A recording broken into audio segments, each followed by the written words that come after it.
السلام علیکم ناظرین، خانہ کعبہ کے گرد فی گھنٹہ کتنے لوگ طواف اور نماز ادا کرتے ہیں جان کر آپ بھی حیران رہ جائیں گے۔ سعودی عرب کی طرف سے جاری ایک رپورٹ میں خانہ کعبہ کے گرد فی گھنٹہ طواف کرنے اور نماز ادا کرنے والوں کے اعداد و شمار جاری کیے گئے۔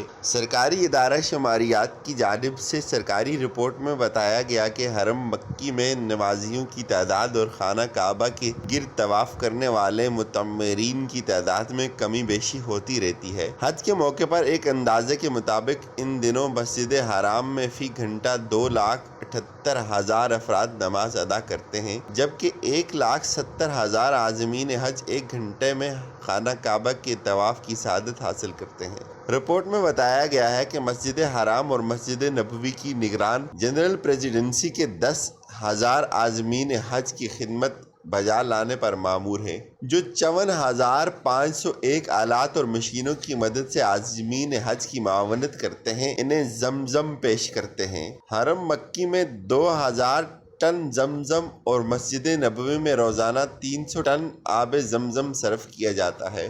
رپورٹ کے مطابق مسجد نبوی اور مسجد حرام میں آب زمزم صرف کرنے کے لیے 25,000 تھرمس مہیا کیے گئے ہیں، جو کہ 24 گھنٹے مصروف رہتے ہیں۔ عازمین حج کے سامان کی منتقلی کے لیے 13,560 ٹرالیاں، جن میں 700 برقی ٹرالیاں شامل ہیں، مہیا کی گئی ہیں۔ ناظرین، اسی طرح مسجد حرام میں 20 مؤذن باری باری نمازوں کی اذان دیتے ہیں، جبکہ 10 ائمہ اکرام 123 طواف گائیڈ سرگرم عمل ہیں۔ مسجد حرام میں انگریزی، فرانسیسی، اردو، ملاوی اور کئی دوسری زبانوں میں قرآن پاک کے ترامیم اور تفاسیر بھی موجود ہیں، جن سے عازمین حج استفادہ کر سکتے ہیں۔